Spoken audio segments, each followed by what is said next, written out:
This podcast is brought to you by Most Valuable Podcasts, leading the league in podcasting entertainment.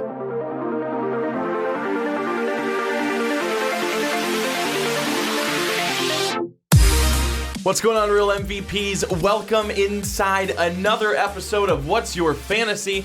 I'm Brandon Swanson. Across the table from me is Ricky Widmer. What's up, guys? And we had a week off last week. I know you missed us. We missed you.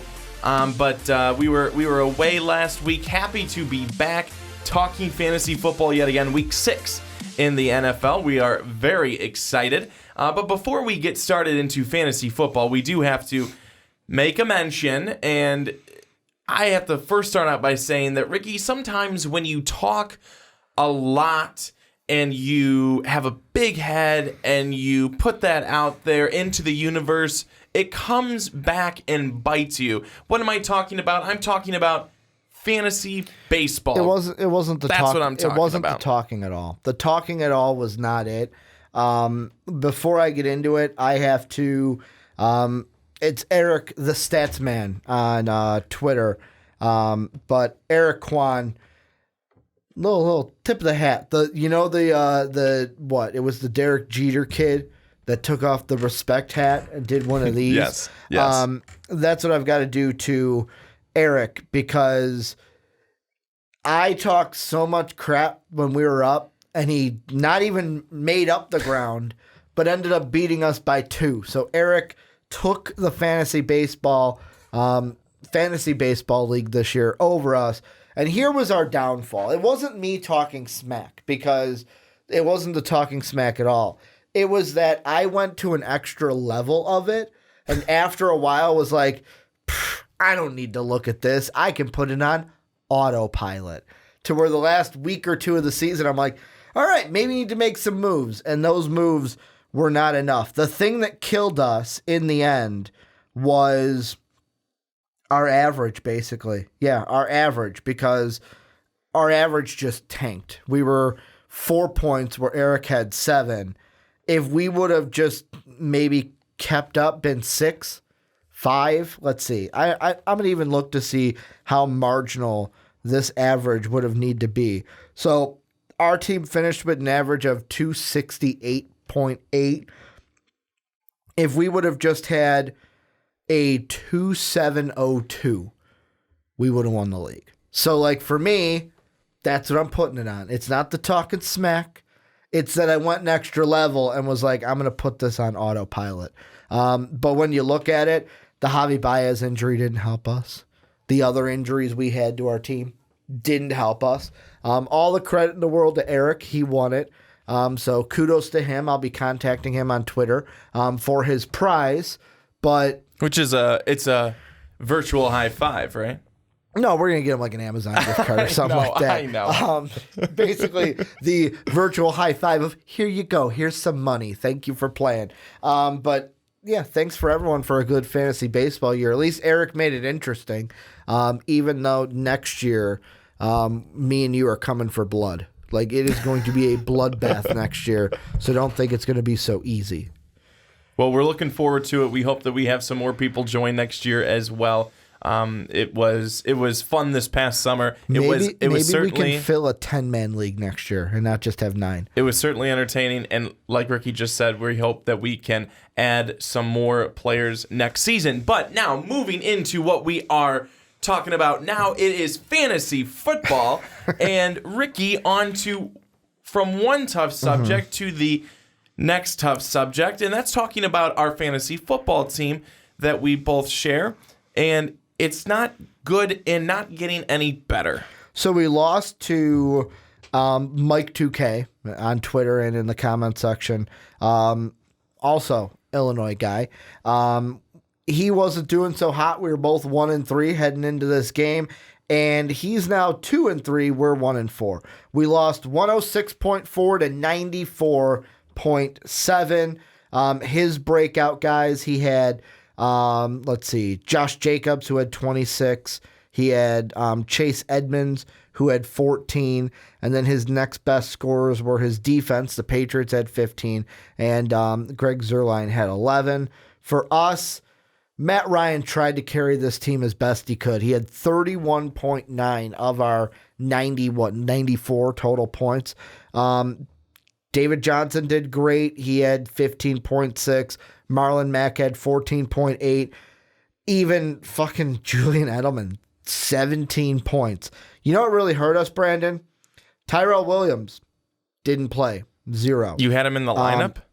Yeah, who else were we going to put in there? Our other wide receiver was Auden Tate, who had 8.6. We still would have lost. Yeah, but I would have felt better playing someone who's going to play. Yeah. I was like, you know what? I'm rolling the dice. I know he's questionable, but I'm rolling the dice. They literally said well before game time that he was going to be inactive. Noah Fant had 0.6, and Corey Davis had 2.8. On our bench, good thing I played the Jets defense because the Falcons defense had -10.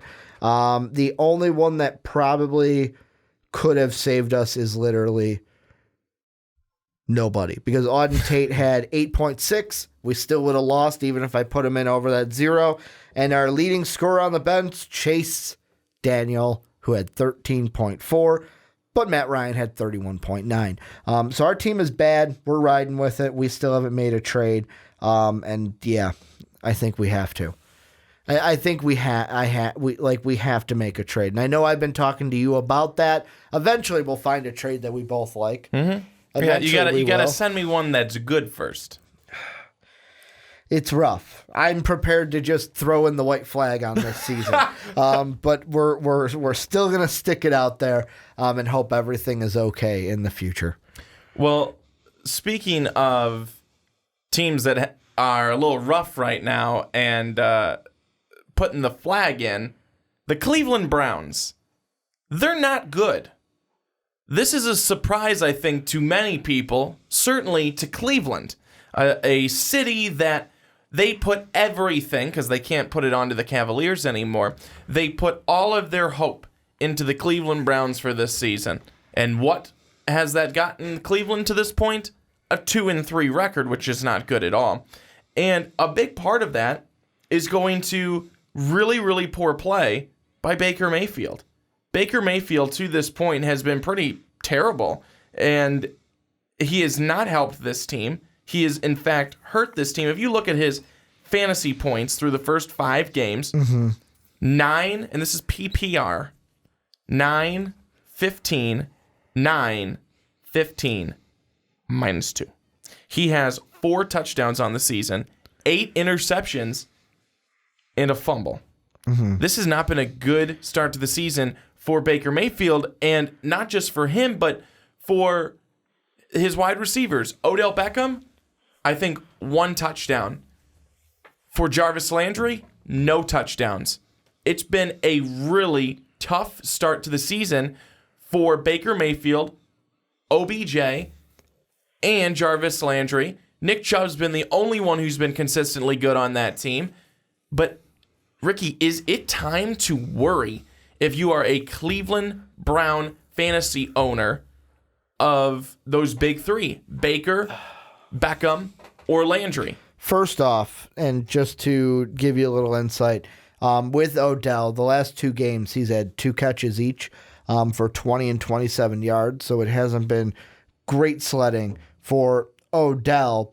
And first off, I don't mean to piss off Cleveland Browns fans, but you were talking about Cleveland and how they haven't had anything to hang their hat on now since the Cavs.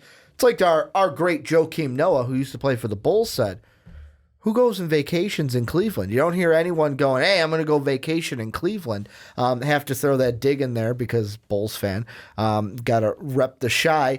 But I would totally be worried. And it's mainly, even if you're an Odell or a Jarvis Landry owner, it all starts with the quarterback.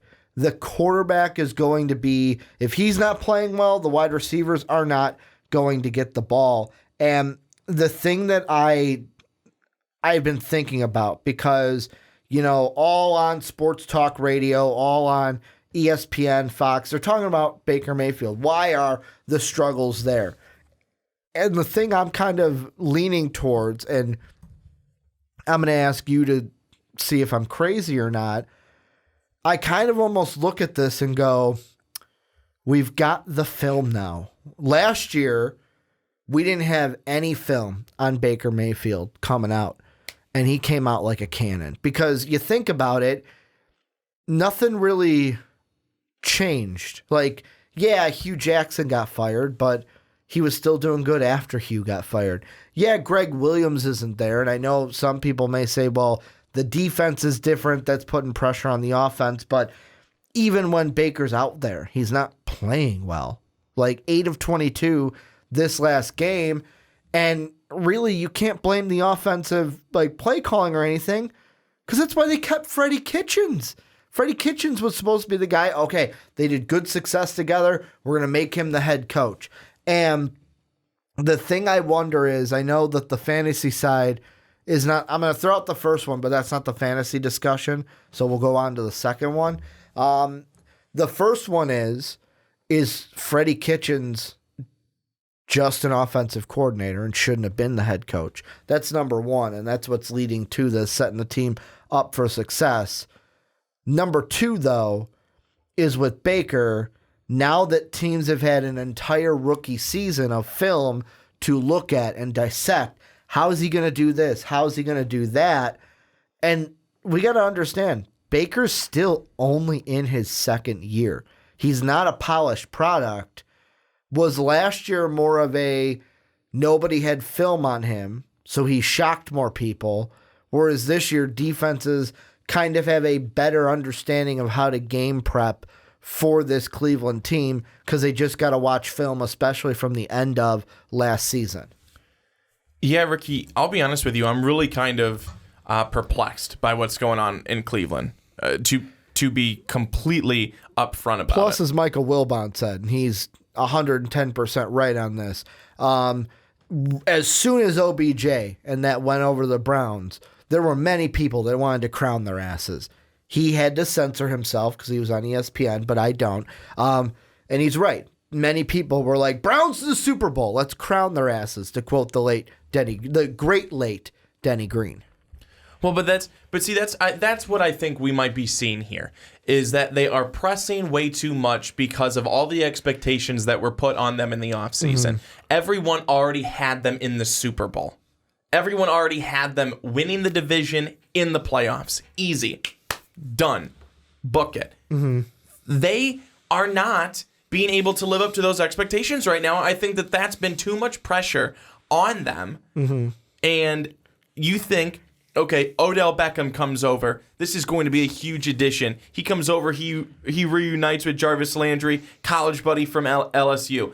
Then you've got Baker Mayfield in year 2. We saw what happened with Patrick Mahomes with another year. I mean, it's just like we're seeing some. While Patrick Mahomes, and I know people are saying, oh, we should worry about the Chiefs offense. Look at them. No, but I think that what you're saying is possibly correct. Is that they didn't have the film that they do now. They have him with the 49ers, who I have not bought in that the 49ers are going to be this great team. They were a great team certainly on Monday night. You cannot take anything away from them for that, but I'm not sold yet that they're going to be the ones that win the West. I just don't know if that's going to happen. They're 4-0, but all I'm going to say is if Jimmy Garoppolo clicks it in, like right now with that team, the defense is playing well, the run game's playing well.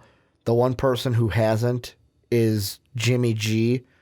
Once he clicks it in and is the Jimmy G before that injury, the Niners could be scary. Well, I'll be honest with you. Here's what the Niners need to do. They need to trade for Emmanuel Sanders before the trade deadline so they can actually get a wide receiver who isn't called or named George Kittle. And Kittle's a tight end. Yeah, he doesn't even get into the end zone anymore. He's basically their do-it-all guy on offense. I mean, he even ran the ball the other night. Yeah. They need a wide receiver. They need a wide receiver who's going to make an impact. Emmanuel Sanders could do that. I know he's a little bit older in his career, but he still has a couple of, he still has a couple of good years left where I think that if they make that move, that makes them really scary because now Jimmy G, not only does he have his running backs to go to, not only does he have Kittle, but then he has Sanders. Game planning will be very tough then for the San Francisco 49ers. I guess I'm not completely sold in on them yet, but what I was going to mention, let's get back to Cleveland, is that, yes,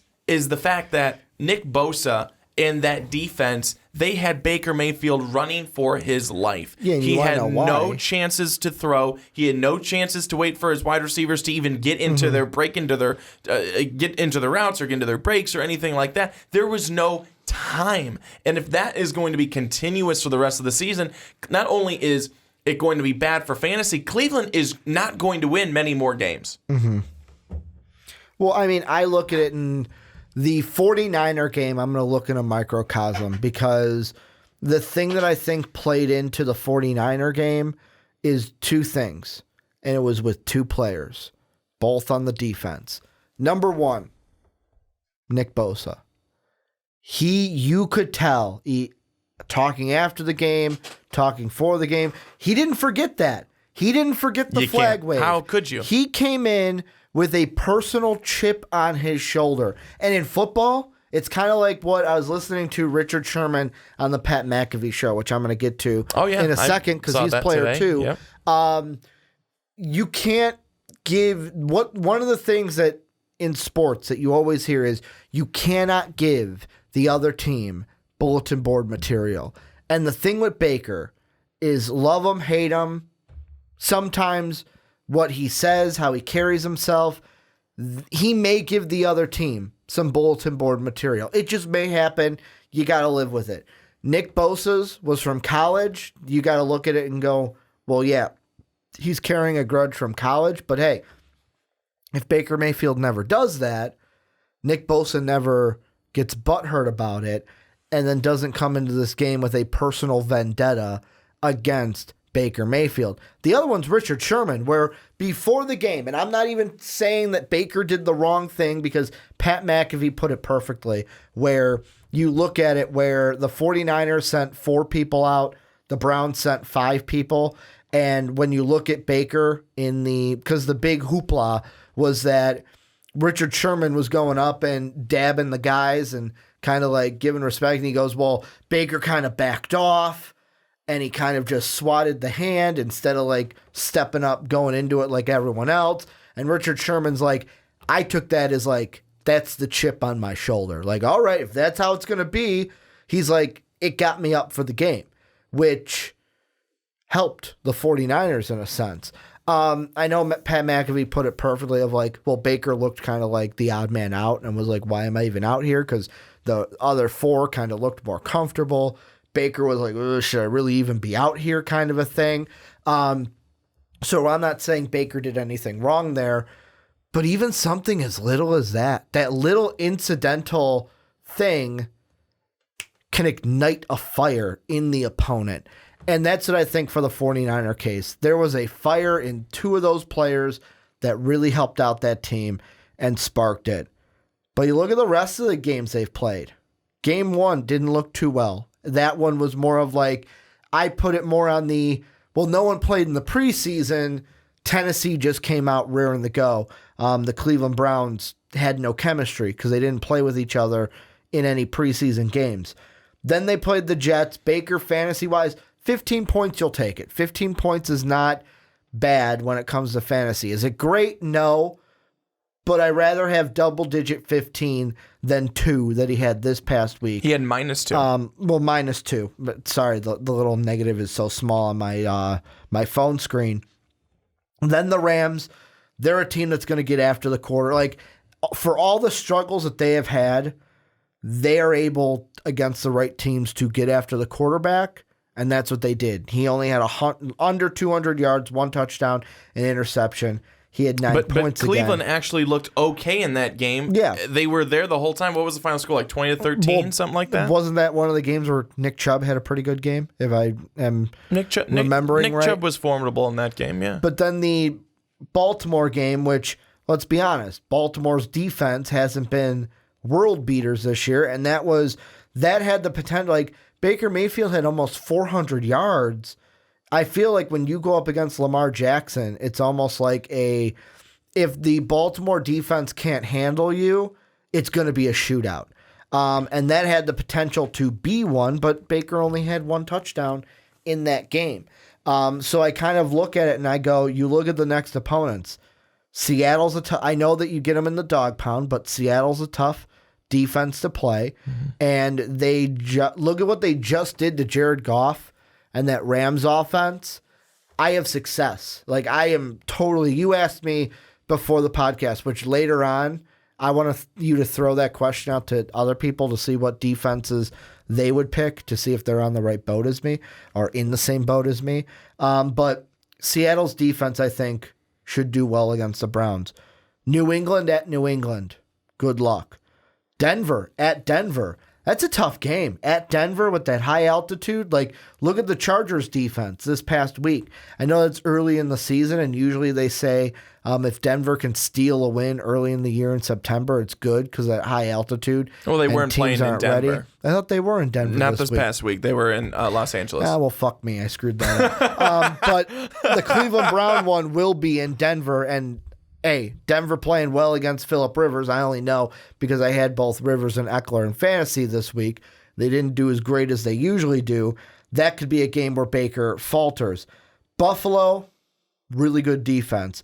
Pittsburgh, those 2 games against Pittsburgh, I'm not really sold on Pittsburgh. He could have 15 points in that one. The Miami one, if he doesn't have at least 20, then call the season over because Miami's a dumpster fire. Same thing with Cincinnati. And then it's like Arizona could have a good game. Baltimore could have the 15 like he did before. And then Cincinnati. I just think when it comes to Baker in fantasy,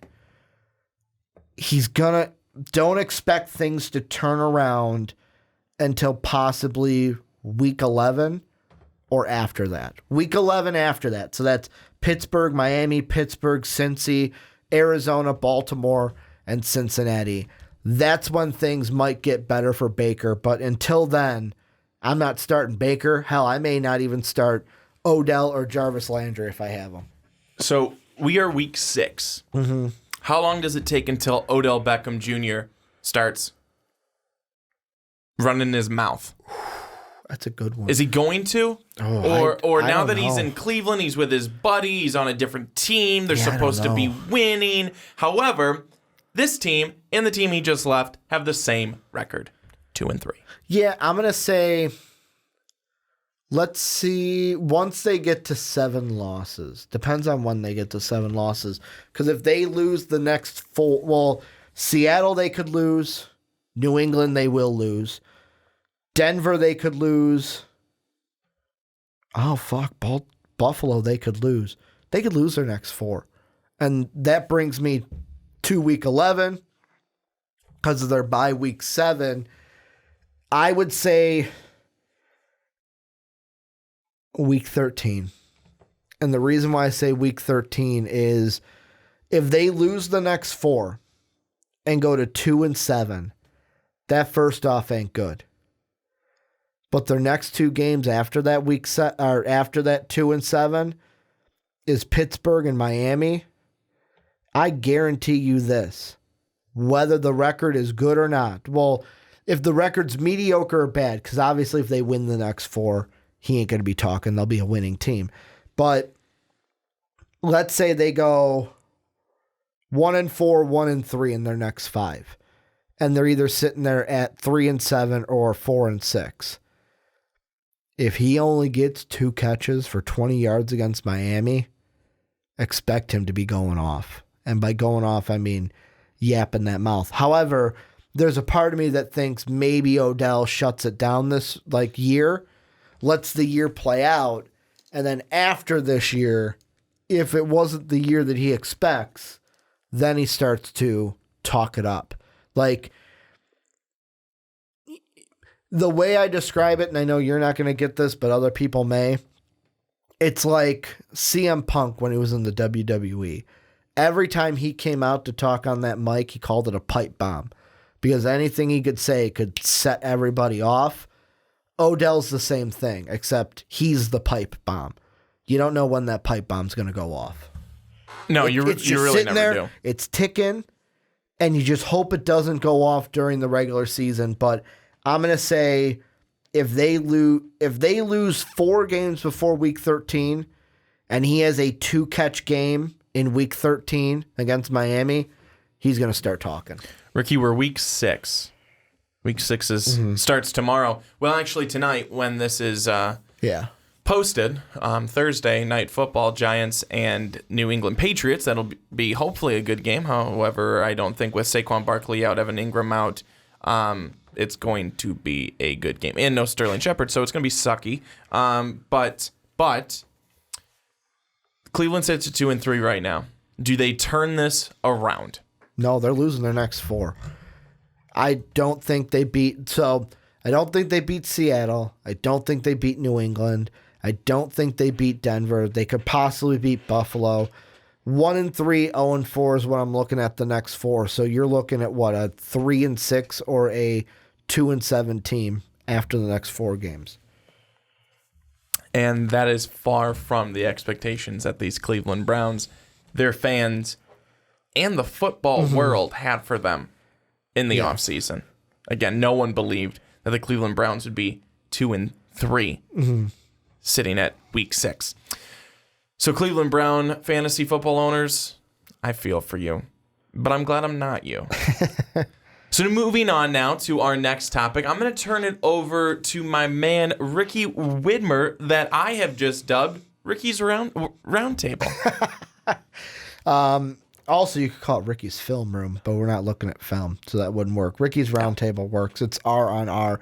But I had an idea for something where, so in the news, NFL news, there's tons of talk going on about different quarterbacks and situations. You've got Jimmy G, Kirk Cousins. We've also had people throw out like the Dwayne Haskins, the Daniel Jones, like these quarterbacks where it's like we're questioning or they're playing not so hot this year. And it's like, how are they going to continue this year? So what I'm going to do is I'm going to throw a quarterback. How it's going to work is I will throw a quarterback at you, Brandon. I want you to give your thought about the quarterback at this point, and then give me your thought process of how the rest of the year is going to go with this quarterback, and whether this is a quarterback on someone's team, if it's in free agency, kind of give someone a idea of, should I pick this guy up if my quarterback is not good? If he's on my team, should I keep him, or should I look to pick up someone else? The first one I am throwing your way, the guy who, I will be honest, I was hoping they would lose this past week. But if anyone is going to break the kiss of death, I hope it's this guy. Teddy Two Gloves, Teddy Bridgewater. What's your thought on him right now? I don't think that you could have anything but a good thought about Teddy Bridgewater. I mean, he's just such an amazing story in the first place with coming back from that leg injury. I mean, again, people didn't know if he was going to be able to keep that leg or not. I mean, they really thought that he could lose his leg. Well, and I think that it's really... Did you hear the thing they said during this last week's game? Where while they were in the ambulance, they're like, hey, how's it going? He goes, I can't feel my foot. And they're like, drive faster. Like, I mean, it's cut it off. Very, very scary situation, but it's really great how far and how hard he's worked to come back from that. Teddy Bridgewater's been really outstanding. And it's so funny because so many people, and I think I was probably included in that, I will. Sorry, Teddy. I like you. Great guy, but I didn't think you had it in you to be able to pick up where Drew Brees left off and then lead the Saints to where they are now. A big win against Dallas. A big win against Tampa Bay. I mean, he has been playing some really, really good games. And let's not forget Seattle. I mean, that was a huge win as well. So these last 3 games have been extremely big for New Orleans. Teddy Bridgewater's played very well. I feel like he's just getting better each game. This past game, a huge game for him, a huge game for Michael Thomas. I think that if you're looking somewhere right now and your quarterback situation isn't great, if you can go and get Teddy Bridgewater, I think that he would be a very trustworthy guy for the however many more weeks that Drew Brees is going to be out. I think Teddy could definitely be a very solid guy to turn to. So the last thing I'm seeing here is from Bleacher Report, and this is from 2 days ago, I want to say, the 9th. New Orleans Saints quarterback Drew Brees is reportedly attempting to come back from a thumb injury before the team's bye in Week 10. Per Yahoo Sports' Charles Robinson, Breeze is pushing to return on October 27th against the Cardinals, but the Saints are exercising caution with the 12-time Pro Bowler and are looking at their first game out of the bye Week 10. So the thing I'm going to ask you before I bring up the next one, if that's true, Teddy's only got 2-3 more games left. Number one, non-fantasy related. If you're the Saints, do you go back to Drew or do you ride the hot hand of Teddy Bridgewater because you've been winning games? And number two, he's got Jacksonville and at Chicago are the next two. That third one would be that Arizona Cardinal game at home. Fantasy-wise, do you see more of the 16-25-point Teddy or the 6.5-point Teddy that we saw against the Rams or the Dallas in the next two at Jacksonville, at Chicago? I think for Jacksonville, it really depends. Is Jalen Ramsey going to be healthy to play in that game? I think that he makes a huge difference on defense. When he's not there, I think that you can tell. And I think that it just makes a big difference when he's on the field. So if he's not on the field, I think that we could see another big performance from him. For Chicago, I don't foresee him putting up all that good of numbers. I think that we could see very Kirk Cousins-like numbers. Especially if Hicks is back. Absolutely. And then for Arizona, I think that could be a game where he tosses a couple of scores. I mean, 6 touchdowns, 2 interceptions in the 3 games that he has started in his time. And to your first question, Drew Brees 100% would be the starter if he's healthy. The next quarterback I'm going to throw your way, this is a quarterback that his team is 4-0. He has not played particularly well, but in fantasy hasn't been bad. He's had 10 points, 21, a 9-point game, and then this past week, a 15-point game. Where are you sitting right now on big old Jimmy G and the 49er quarterback? I'm just not sold yet. And I think I'm not sold for the reasons that I mentioned earlier. He just doesn't have, in my mind, he doesn't have enough weapons. Mm-hmm. He doesn't have enough weapons. He's got George Kittle. He's got 19 running backs to throw to. And then at wide receiver, it's just kind of this makeshift group of Deebo Samuel, of Marquise Goodwin, of this guy one day, this guy another week. I mean, it's not really a solid core group of guys when you look at the 49ers wide receiver group.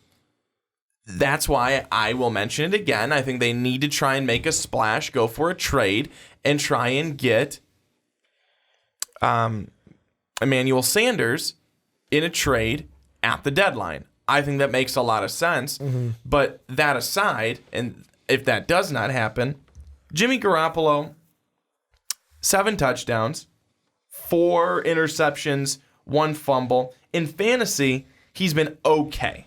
I mean, the 10 and the 9 aren't great, but the 21 and 15 are pretty good. Yeah, the 21 and the 15 are good, but I'm seeing this team as a very heavy running team. Mm-hmm. I look at Jimmy as being, he reminds me of how they're using him this year, Alex Smith-like.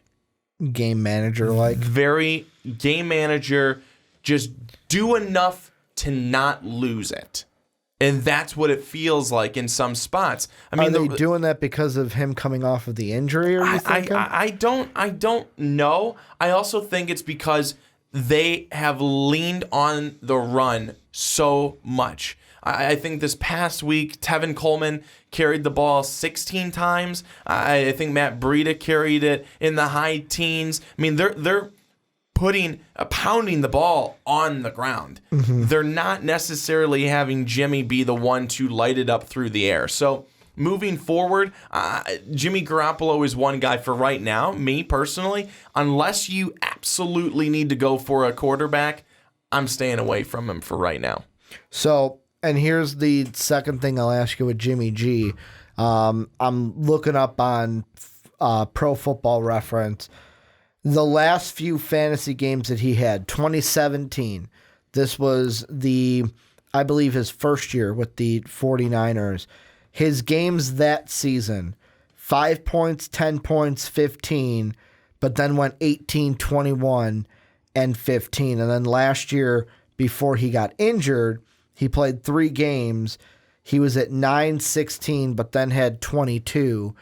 Do you see it all this year, Jimmy G turning it on and being that consistent, I'll say consistent 18 to 22, 18 to 23 type of fantasy guy at any point this year, where it's not like one week he's at 21, then the next week he's back at 13, where he could be at 22, 20, 18, 23. Do you see that at all from him this year? I don't. I really do not. And I don't think the schedule necessarily lines up best for it. So they're on the road against the Rams this weekend. They have Washington. That could be a big game for him. Then they have Carolina.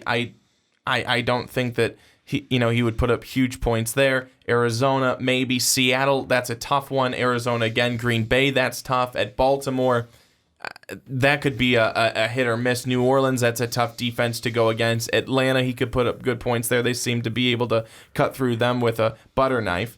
The Rams again, and then Seattle. I just don't think that there's a lot of really great matchups. And for the ones that I look at outside of Washington and probably Atlanta, where I say, oh, he could probably have pretty good points, it's really a toss-up. I really don't know, but I don't think that we're going to see consistent 21, 20, 18 out of Jimmy Garoppolo. I don't see that this year. The next guy I'm going to throw your way, we're going to go cross-country here. We're going to go from the Golden Coast of California to a little bit more colder New York.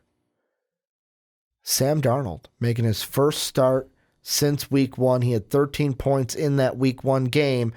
What are your thoughts on Sam Darnold, who we have not seen since week 1, and more importantly, his outlook from week 6 on post-mono? I'm worried about him. I'm worried about the Jets. I'm worried about Le'Veon Bell. I'm worried about those guys. I thought that at the beginning of the season, but does he bring it back up? Does he bring the best out of Le'Veon? Well, because Le'Veon did good week 1 with Sam Darnold. I don't know. I really don't know. And I mean, I think that Sam Darnold, obviously he's going to be healthy now. They would not let him out there if he was not. But how rusty is he going to be? How long is it going to take him to get back into, feeling good again, being out on the football field? I mean, he's missed a number of weeks, and now he comes back week 6. It's against Dallas at home. Dallas has lost their last 2 games. They're pissed. They're going to be playing angry. I think Dallas is going to demolish the Jets at home. It's not even going to be funny. The Jets maybe hang around for a little bit, but I'm just very lukewarm on Sam Darnold. Maybe I think a part of that is because we saw 1 game from him, and that's where the Jets ended up choking in week 1 against Buffalo. They had the game and just gave it away. I think I need to see a little bit more from Sam Darnold before I can make a true decision on what I think for his outlook. How many points do you think he has week 6 in the return? He had 13 week 1. Does he have? We'll go over under 13. We'll use that as the barometer. Under 10. Okay. I'll throw 2 or 3 more guys at you to keep it short. The next guy, close to home, Chase Daniel. And the reason why I'm throwing this out there is coming in, has a bye this week, so don't have to worry about him playing this week. But if you follow Chicago sports, there's when's Mitch going to return? And depending on who you're looking at, should Mitch return? There's 2 kind of camps right now in Chicago. How seriously should people be looking at Chase Daniel, who, since coming in against Minnesota, had 11 points against Minnesota in that game, 13 points in London, which many people are saying, the Bears didn't play well in London. That's why I'm chalking it up to them being in London. This team comes out playing New Orleans and the Chargers and the Eagles and the Cowboys and the Rams. The schedule gets tough very quickly. What are your thoughts on Chase Daniels and the outlook for this season of should you not even look at him because Mitch will be back sooner rather than later? You should not even look at him because there's reports that Mitch Trubisky is going to be ready for Week 7. I don't think that Chase Daniel is not going to be the answer at quarterback for the Bears. The Bears paid too much to get Mitch Trubisky. We have not seen what Mitch is able to do this season. We know what he was able to do last season. He helped lead the Bears. While I know a lot of people will say, well, it was all their defense. He was able to help lead the Bears to a 12-4 record last year. He did not play poorly. Mitch Trubisky just needs to get into his rhythm, which he has not found yet this season. And the Bears are 3-2 without him finding his rhythm. I think that Chase Daniel really is not even part of the conversation because of that. And if you want to know what I think about Chase Daniel, is don't throw into 4 fucking guys for the other team to end the game. That's what I think. It's like, can you tell Brandon's a Bears fan? Let's flip it then. Mitch, the outlook for Mitch then going forward, because Week 7, you got Teddy Two Gloves and the Saints. You've got the Chargers Week 8. Both of those are at home.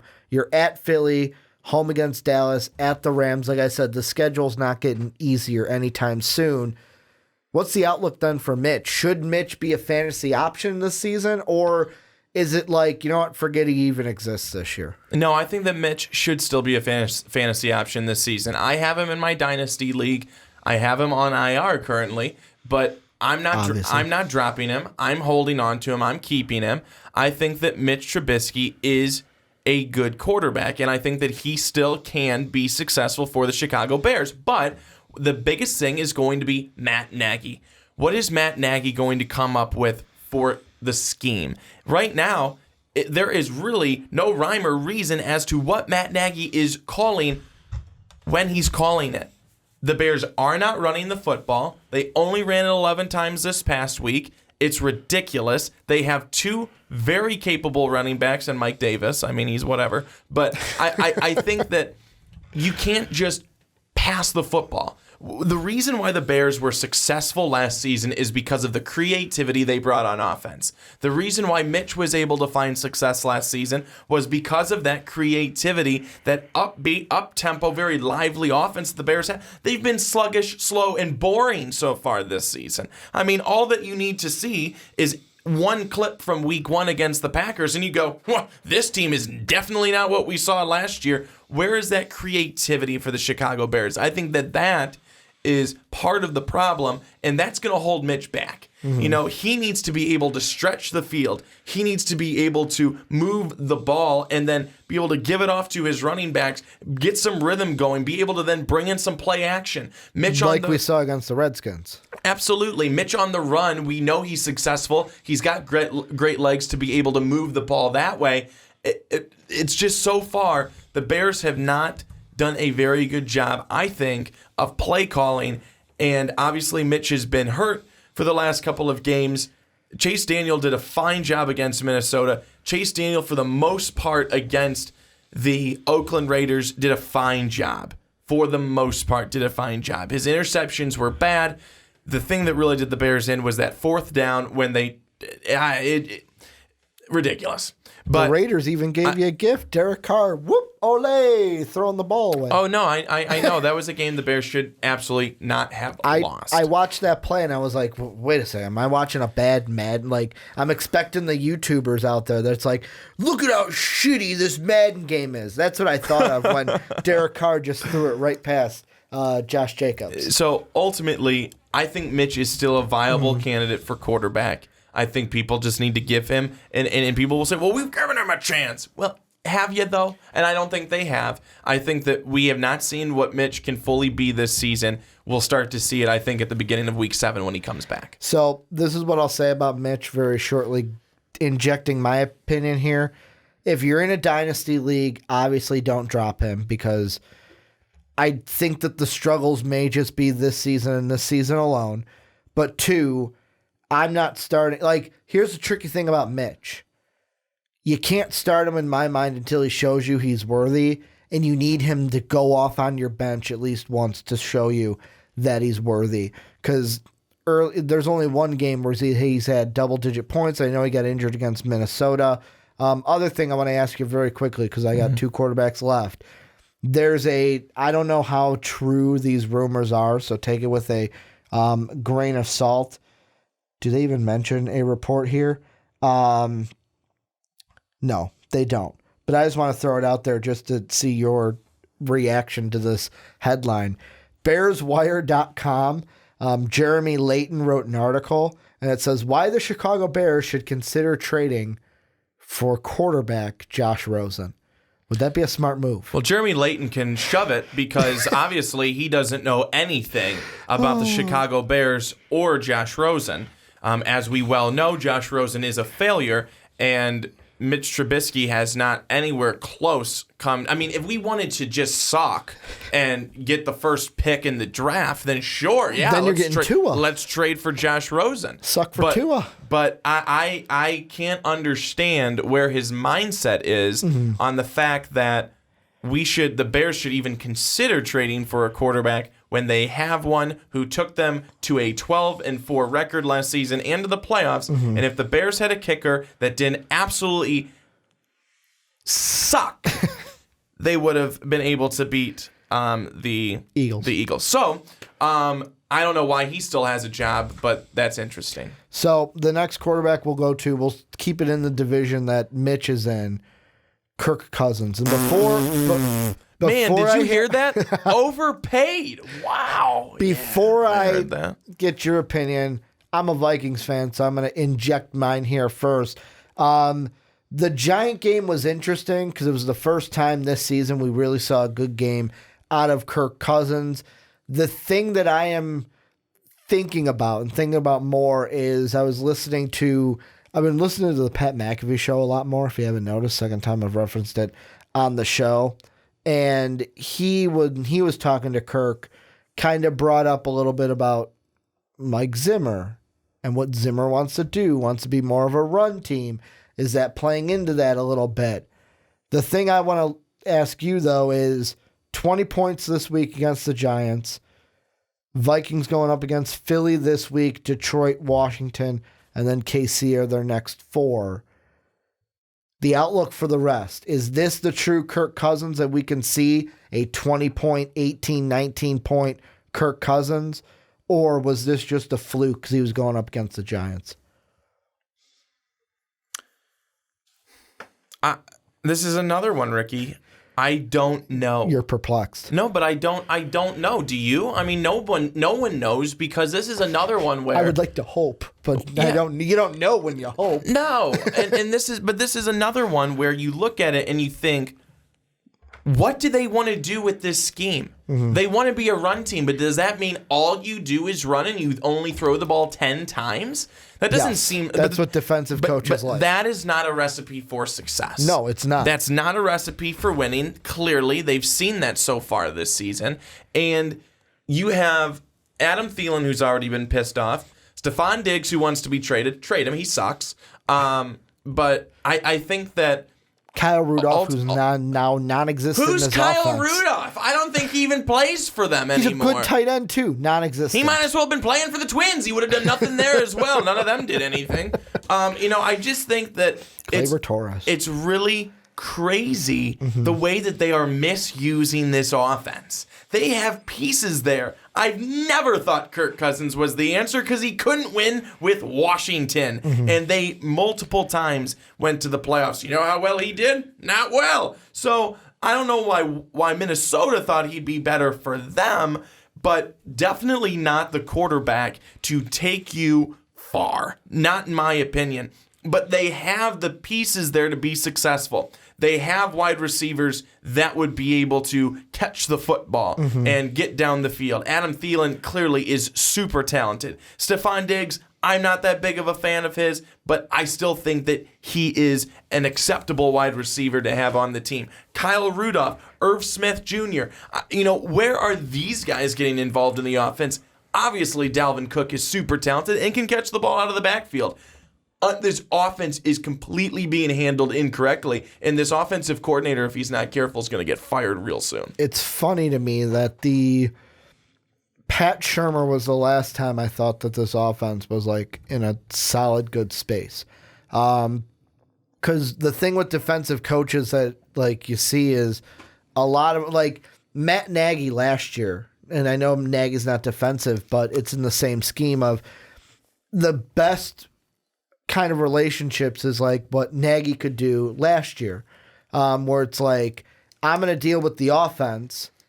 Vic, you take the defense, and I can let you handle all the defense. I don't even have to fucking think about it. I'm just going to think about my offense. And since this Viking team lost Pat Shurmur, Mike Zimmer doesn't have that guy. Didn't have him last year. I don't think even with, what's his name? Kevin Stefanski. Stefanski, yeah. However you say it. He still doesn't have that guy where he can say, hey, you handle the offense. I'm just going to handle the defense, because his defense under Mike Zimmer has been great. It's kind of getting me thinking a little bit of, should we put all the pressure on Kirk Cousins, or should a little bit of pressure also be put on Mike Zimmer as well? But the last quarterback I want to mention, and this one's more of an outlook for the rest of the year. Let's go back to New York, baby. Daniel Jones. Since his rookie 33-point outburst in week 3 against Tampa, he had 12 points against Washington, 10 points against Minnesota.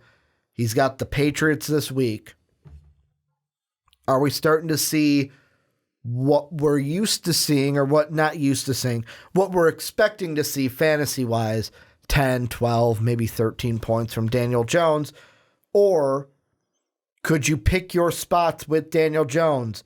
Week 7 against Arizona, week 10 against the New York Jets, maybe. Week 8 against Detroit. Detroit's defense has been better this year. Week 15 against the Miami Dolphins. Could you pick your spots this year with Daniel Jones to try to get him when he could have another 33-point game?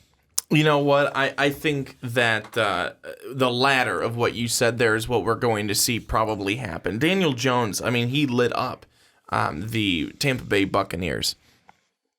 And I think that he will be able to have other games like that in the future this season. The Giants are going to find themselves, and Daniel Jones might just be able to have the success just because of the volume that he's going to have, because the Giants are going to find themselves most likely trailing in a number of games this season. They're going to find themselves trailing this Thursday against the New England Patriots. The Giants are going to be throwing the ball a lot. And now, does that mean that Daniel Jones may have a couple of turnovers? Yeah, I think that he probably will. But I think that he's also going to be able to rack up the yards and probably find the end zone a couple of times too. So just because for the just sheer volume aspect of this situation for the Giants, I think that he can be a very solid quarterback. We've already seen it in that Tampa Bay game, just the leadership that he showed, to rally the troops, bring him down. I think that was a really great drive that Daniel Jones had, and he's already showing why they've gone to him so early. And that's nothing against Eli Manning. He did an amazing job when he was the starting quarterback there. But when you draft a guy at number 6. Yeah, I mean, you're going to go with them, which is why I think a lot of people, Washington Redskins fans, who are still wondering why are they Washington Redskins fans, are saying, why are we not? We drafted Dwayne Haskins at 15. Why are we not going with Dwayne Haskins? But sticking with Daniel Jones, I think that he'll have a solid rest of the season. Okay. And that does it for Ricky's Roundtable. I could go all night with this. This is fun. We should do this again with other positions. Absolutely. There was we were through, even when we were just through the top 2, I'm like, I could go all night with this. But I'll just keep it to 5. This is very fun. So hopefully you enjoyed that segment as well, and we'll keep bringing them to you. We'll do running backs, wide receivers, tight ends, and then kicker and defense. That's not really exciting, so we won't do those. But anyways, Ricky, moving on, final segment, what we do every week. Who are you starting? Who are you sitting this week? What matchups do you like? What guys do you like? Who are you saying, you know what, I'm so sick of you. You're not just going to my bench. I'm getting rid of you. What are your thoughts? Let's start with some starts this week. Who are you putting? Let's start with some sits this week. Okay. Who are you? Who are you sitting? The last 2 weeks, I've been like, all right, who am I starting this week? And Brandon will be like, so who are you sitting this week? And I'll go, right here, Brandon. This week, I'm like, okay, I've got him. The last 2 weeks, 3 weeks, he's hit me with who to sit first. And as soon as you were saying it, I'm like, he's going to say Starks. He's going to say Starks. Go with who you have ready, big guy. I am looking up who I am sitting. And this one should be, I'm going to say should be easy. And I'm going to go with Jordan Howard. I'm going to actually pair them together. Jordan Howard and Miles Sanders are two guys that I am not playing this week. Miles Sanders, because the most points he's had this year is 10, and he's coming off a game against the Jets where he only had 5 points. Jordan Howard has been on the other side of things, and I know the opponent he's playing this week in the Minnesota Vikings, he's familiar with. He's had a touchdown in each of the last 3 games.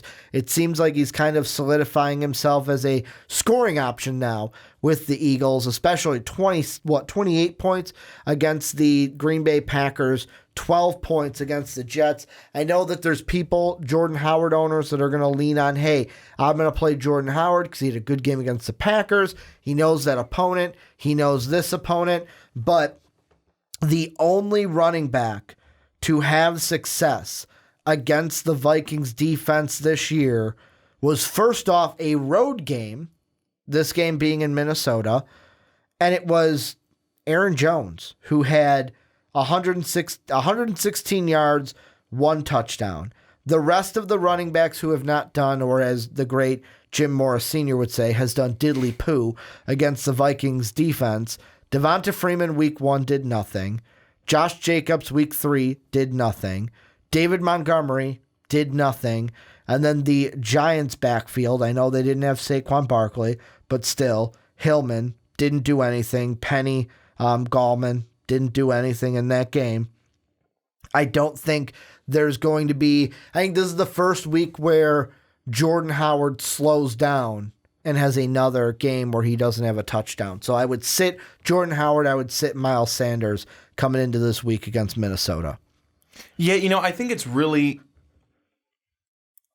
difficult when you've got a team when you've got guys going against Minnesota. I think that Minnesota's front line is very, very good. The entire front seven. You don't get a lot going there against them. You really do not. And for the Eagles, for both of those guys, they've been such a headache. Who's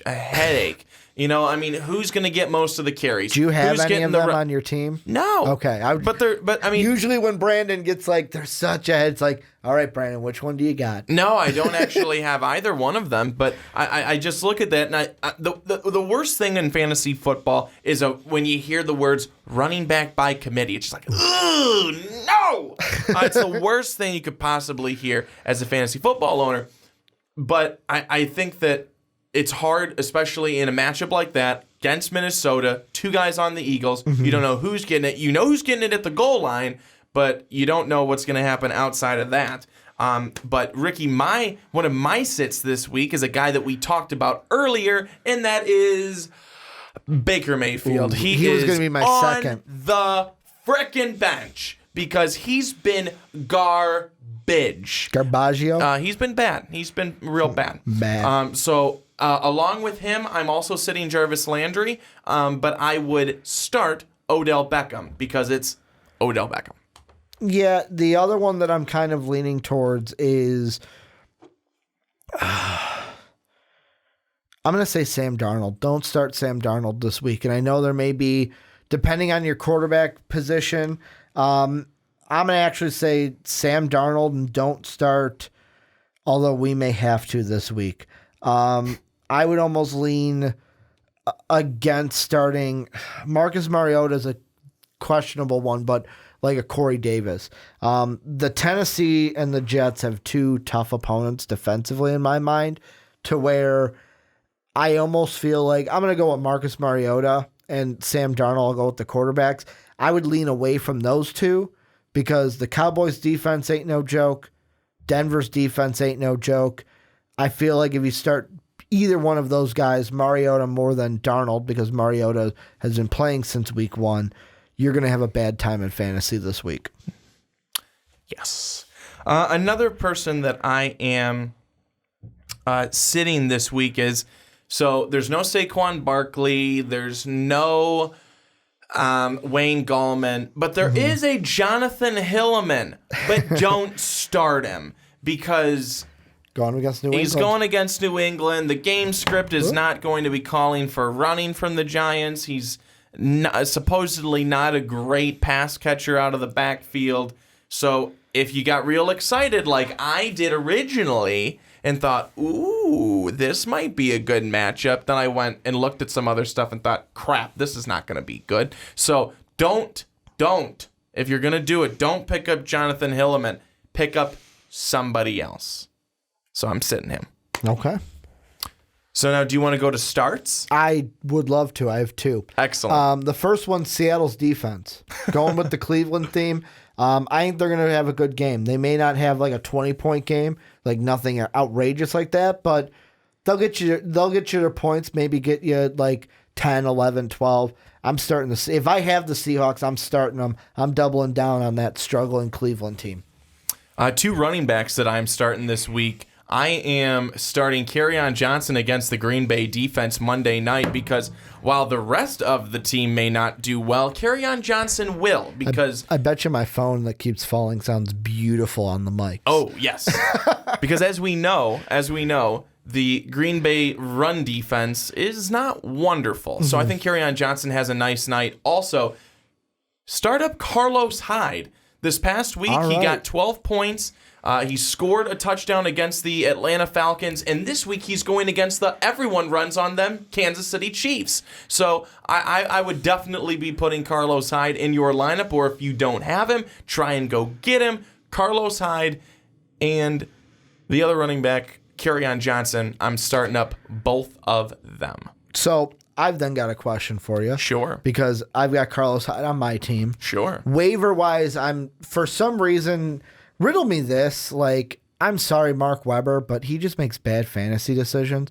In our personal MVP league, I've said this before, I'll say it again, we're in a vampire league this year, where one of our guys was the vampire, didn't draft his team, he got to pick from whatever's left.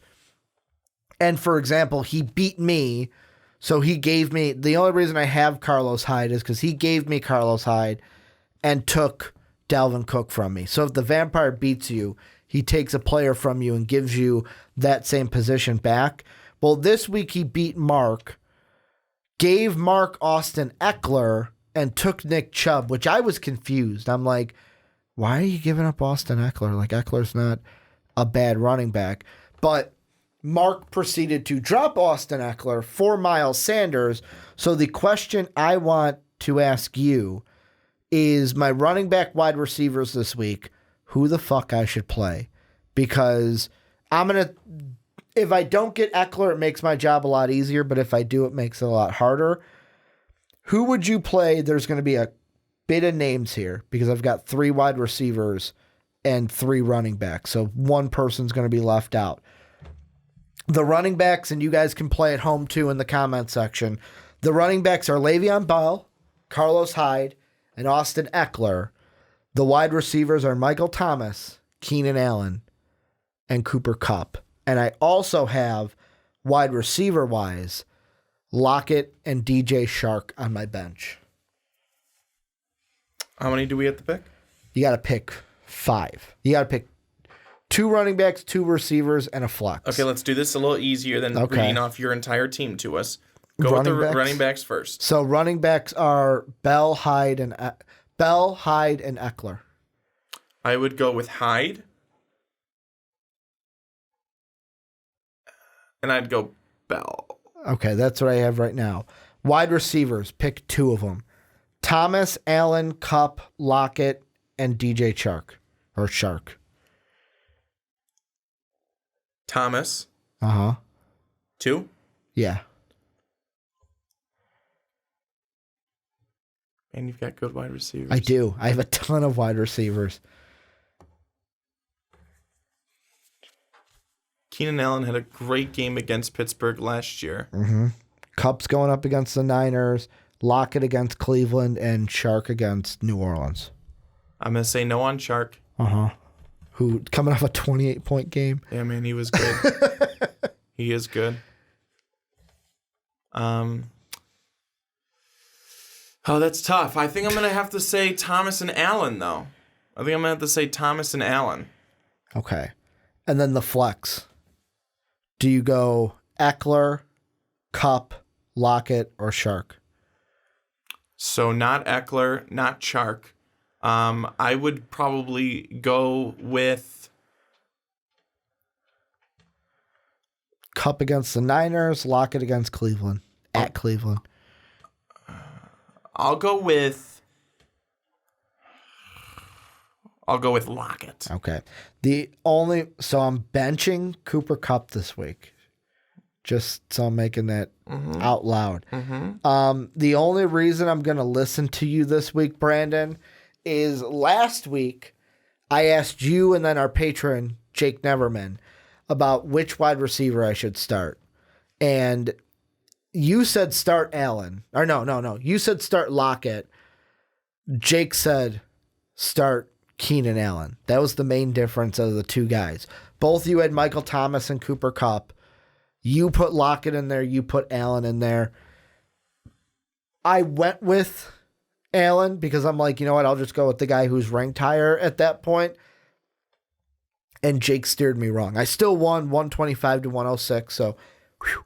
But he steered me wrong. You would have steered me right. Would have gotten me 10 more points than I did. So I'm going to go with the wisdom of Brandon Swanson this week. So you're saying Bell, Hyde, Thomas, Allen, and Lockett. So even if I get Austin Eckler, sit him this week. Yeah. So I would sit Eckler, but Okay. you can't go wrong with going with Thomas. He's a stud. You have to put him in your lineup. I was just worried because before last week he was giving me like 12 and 11 were his best, and then 8 and 9, and then he had 30 this past week. It's like, well, thanks for coming to the table now, Michael Thomas. What I expected from you when I take you as my top wide receiver. But yeah, I've got a ton of good wide receivers that I've got to make room for. Yeah. So I think where you're at right now, I think it's a good spot. I wouldn't be too upset about it. All right. Well, that will wrap it up for. Oh, I got if we're wrapping it up, I got one more start. Yeah. I said Seattle, right? Yes. That was the one I went with. Oh, who was I going to do? Now I completely forgot about it. I completely forgot. Who was I going to say I was going to start? Or no, who was I going to sit? Oh, I did say it. Mariota and... Mm-hmm. Yeah, we did sit You first. mentioned that, yeah. Who did I say I was going to... There was this quarterback I said I was going to start. Screw it. I forgot about it. If I remember by the time we end this podcast, I'll say it. Okay.